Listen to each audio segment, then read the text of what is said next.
नमस्कार दर्शकों। Aadhaar card, PAN card, voter ID, Apaar ID, परिवार आईडी और ये सारे कार्ड जो अभी मेरे हाथों में है, आम आदमी का जीवन इन कार्डों में उलझ कर रह गया है।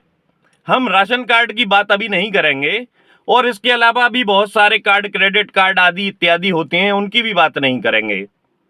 लेकिन मसला ये है कि आम आदमी का जीवन सरकारी झंझावातों में उलझ कर रह गया है।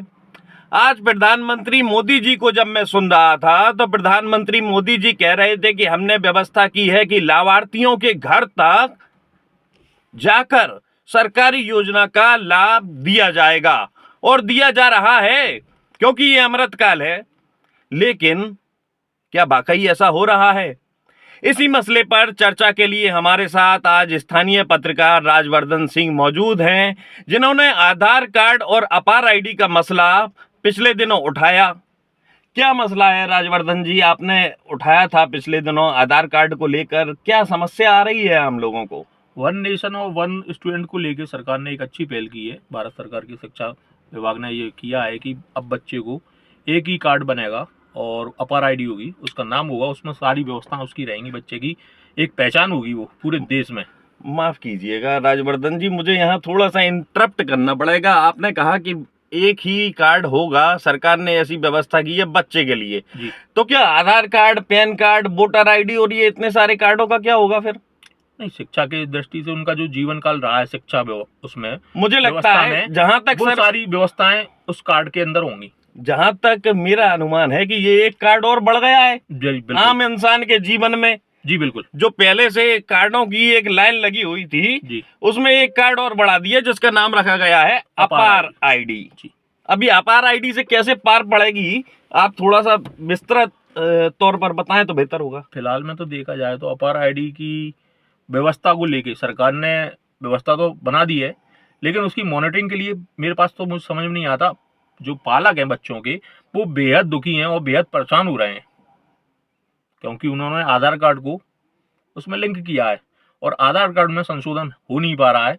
पूरी व्यवस्था में देख के आया हूँ पिछले दिनों और बेहद बुरी व्यवस्था है। सुबह 6 बजे से 7 बजे से पालक बच्चे लाइन में लग रहे हैं, लेकिन उनका कोई व्यवस्था हो नहीं पा रही है।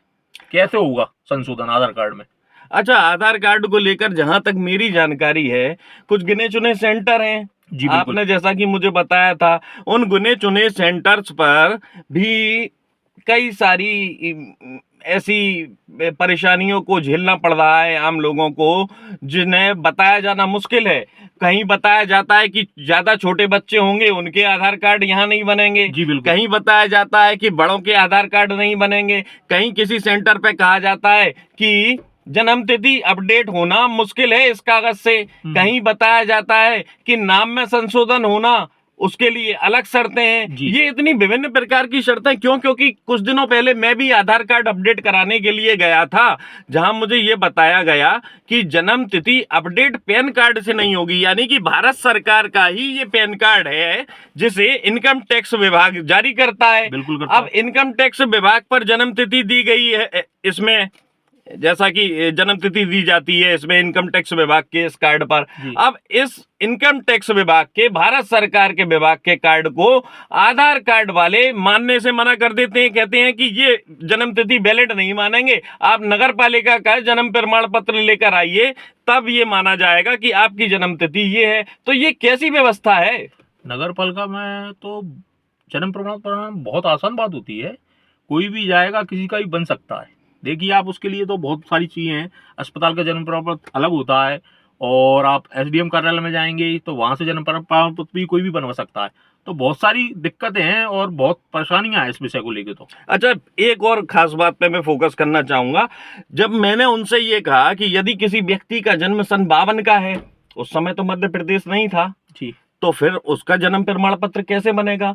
तो उन्होंने कहा नगर पालिका से बन जाएगा। आधार सेंटर पर जो लोग थे उन्होंने कहा नगर पालिका, लेकिन ये बात मुझे हजम नहीं हुई। वो इसलिए क्योंकि तब मध्य प्रदेश नहीं था, तो उस समय का क्या नगर पालिका बना सकती है जन्म प्रमाण पत्र? ये भी एक बड़ा सवाल है। अच्छा, दूसरी एक महत्वपूर्ण बात, यहाँ आधार कार्ड वाले इस डाटा को नहीं मानते, पैन कार्ड के डाटा को। वो ये कहते हैं कि ये जन्म तिथि हम नहीं मानने के लिए तैयार है, आप कोई और प्रूफ लेकर आइए। फिर उसके बाद जब मैंने खोजबीन की तो चूंकि मुझे एक सरकारी कर्मचारी थे, उनका जन्म तिथि अपडेट करानी थी, तो मुझे वेबसाइट पर नजर आया कि पेंशन ऑर्डर के ग्राउंड पर जन्म तिथि अपडेट हो जाएगी। बिल्कुल।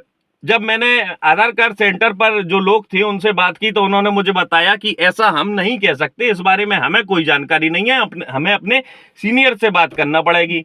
उन्होंने दूसरे दिन अपने सीनियर से बात करके मुझे बताया तो उन्होंने कहा कि हाँ, नियम में ऐसा दिया गया है, लेकिन हम ये नहीं कह सकते कि ऊपर से आपका आधार कार्ड रिजेक्ट होगा या रिजेक्ट नहीं होगा। आप कहेंगे तो आपके अनुसार पेंशन ऑर्डर अपलोड कर दिया जाएगा।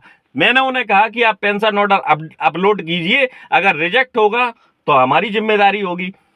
तो ये एक बड़ी खामी, कैसी व्यवस्थाएं चल रही हैं? क्या प्रधानमंत्री नरेंद्र मोदी जो कहते हैं कि लाभार्थी को उसके घर तक लाभ देने के लिए उनका सिस्टम जा रहा है, उनके इस अमृत काल में ऐसी को व्यवस्था हम तो उम्मीद नहीं करते। आप क्या मानते हैं? मेरी ऐसा मानना है कि प्रॉपर मॉनिटरिंग नहीं है, और जो एजेंसियां काम कर रही हैं उन पर कोई किसी भी प्रशासनिक अधिकारी का कोई भी,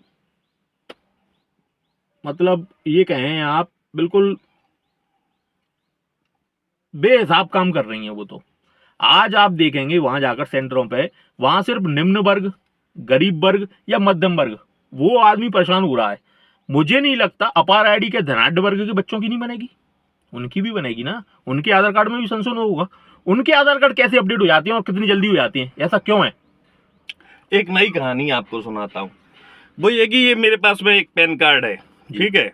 इस पैन कार्ड में अगर मुझे कोई अपडेट कराना है या मुझे कोई संशोधन कराना है और वो अपडेट मेरे आधार कार्ड में है ऑलरेडी, आधार कार्ड में सब कुछ दुरुस्त है, और मैं चाहूं कि इस पैन कार्ड को दुरुस्त करा लूं उस आधार कार्ड के ग्राउंड पर, उस आधार कार्ड को अपलोड करा के, तो ये पैन कार्ड वाले, आयकर विभाग वाले भी इस पैन कार्ड को अपडेट नहीं करते हैं। उनका कहना होता है कि आप एक एनेक्स्चर लेकर आइए।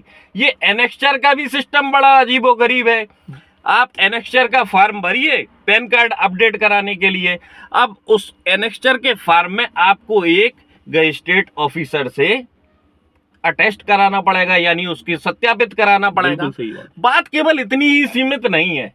हम और आप किसी भी अधिकारी से संपर्क करके सत्यापित करा सकते हैं, सामान्य सी बात है जी। और कोई आम आदमी भी चला जाए तो हम मान लेते हैं कि अधिकारी इतने भले सज्जन होते हैं कि आम आदमी की मदद के लिए बिल्कुल तत्पर होते हैं, बिल्कुल तत्पर। और अमृत काल में, मोदी जी के काल में, और जहां डबल इंजन और ट्रिपल इंजन की सरकार है भैया, नगर पालिका में भी भाजपा का शासन है, राज्य में भी भाजपा का शासन है, और केंद्र में भी अपनी भाजपा का ही शासन है ना। बिल्कुल सही बात।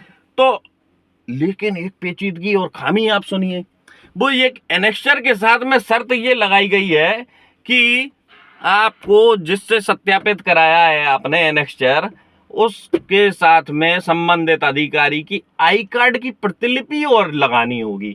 अब आई कार्ड की प्रतिलिपि कौन देगा? कोई नहीं देगा। कोई अधिकारी देने तैयार होगा? मैं पूछता हूं अधिकारियों से, मध्य प्रदेश के, और चूंकि ये सेंट्रल का मामला है तो देश भर के अधिकारियों से और जनता से, ये कि क्या अधिकारी देने के लिए तैयार हैं अपने आईडी कार्ड की कॉपी, और जनता क्या मांग पाएगी? और जनता मांगेगी तो क्या अधिकारी एक बार में देंगे? कभी नहीं देंगे। करेंगे सत्यापित? नहीं करेंगे, कोई नहीं करेगा। प्रधानमंत्री मोदी भी इस बात को अच्छी तरह से जानते हैं, मुख्यमंत्री मोहन यादव मध्य प्रदेश के इस बात को अच्छी तरह से जानते हैं, और जब बड़े बड़े नाम हमने ले दिए तो छोटे नामों को लेने की जरूरत ही नहीं रह जाती। बिल्कुल सही बात है, इसमें कोई दो राय नहीं है। कोई भी अपनी कलम या कोई भी अपनी पहचान बिल्कुल फंसाना नहीं चाहेगा इस विषय को लेके। मैं आप साफ तौर से कह सकता हूँ, आदमी सिर्फ ऑफिस खेलता रहेगा। जैसे पहले एक मुसद्दी लाल जी का ऑफिस चलता था, एक सीरियल आपने देखा होगा, वही स्थिति बनी हुई है कि ऑफिस और चक्कर लगाते रहो आप लोग, है ना। कल आना, परसों आना, अभी आपकी आईडी नहीं चल रही है, कभी नेटवर्क नहीं आता है, तो आप देख सकते हो, नॉर्मल सी बात है। पोस्ट ऑफिस पर जाके देखिए, सुबह 6 बजे से लोग बाग है ना टिफिन लेके आते हैं अपना, और इंतजार में रहते हैं कि साहब हमें टोकन मिलेगा। अभी तो एक देश एक चुनाव की बात की जा रही है साहब। एक देश एक कार्ड तो बन नहीं पाया। ये इतने सारे कार्ड मेरे हाथों में आधे घर पर रख कर आया हूं। जी बिल्कुल।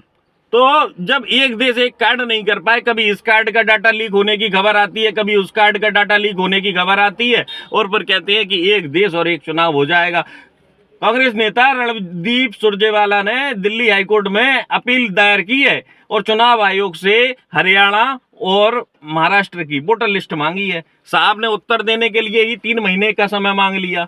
3 महीने बाद वोटर लिस्ट को लेकर उत्तर दिया जाएगा। वोटर लिस्ट नहीं दी जाएगी, उत्तर दिया जाएगा कि उस पर क्या कहना है, ये विचार करके बताएगा चुनाव आयोग। अब एक देश एक चुनाव में जहां बात की जा रही है, आप बताइए क्या ये संभव होगा? मुश्किल नहीं। वोटर लिस्ट उपलब्ध नहीं करा पा रहे हैं और एक देश एक चुनाव की बात कर रहे हैं। चरणों में चुनाव हो रहे हैं, 1 2 3 4 5 6 7। देखिए मैं बताऊं, प्रशासनिक अमला या प्रशासन की व्यवस्थाएं जो है वो ध्वस्त हैं, पहली चीज। और उसको मानना सबसे बड़ी बात होगी कि उसको मानना चाहिए कि देश में या प्रदेश में या जिले में प्रशासनिक व्यवस्था बिल्कुल फेल है और उसके लिए कोई अपना उत्तरदायी भी होना नहीं चाहता है। तो हमारे साथ थे राजवर्धन सिंह, जिन्होंने हमसे चर्चा की इस गंभीर मसले को लेकर। आधार कार्ड को लेकर आम लोग बेहद परेशान हैं, मुसद्दी लाल बने हुए हैं, जगह जगह चक्कर काट रहे हैं। पोस्ट ऑफिस में देख लीजिए, भारी भीड़ दिखाई देगी, नंबर लगते दिखाई देंगे, टोकन बढ़ते दिखाई देंगे। कभी कभी ये भी बता दिया जाएगा कि 10 दिन और 15 दिन बाद टोकन लीजिएगा। अभी तक के टोकन बांटे जा चुके हैं, मैंने खुद देखा है। और इसके अलावा बहुत सारे लोगों की बाइट की है, राजवर्धन जी ने भी बाइट की है। जी। आपके पास भी बाइट है। मैं कल स्वयं गया था, तो उन्होंने मुझे 1 अप्रैल के बाद का टोकन नंबर बोला ये कि 1 अप्रैल के बाद आपको टोकन मिलेगा। अब आप बताओ आज कितनी तारीख है भैया? ये बड़ा ही अफसोसजनक विषय है। यहाँ कहा जाता है कि योजना का लाभ तुरंत दिया जाता है, चुटकी बजाते से ही दिया जाता है। लेकिन अगर आधार कार्ड ही अपडेट नहीं होगा तो योजना का लाभ क्या पेड़ पर से तोड़कर ले लिया जाएगा? क्या कोई हंस आएगा जो कि योजना का लाभ यहां देकर आम लोगों को जाएगा? सवाल सरकार से सीधा है। नमस्कार, मैं सौरभ दुबे।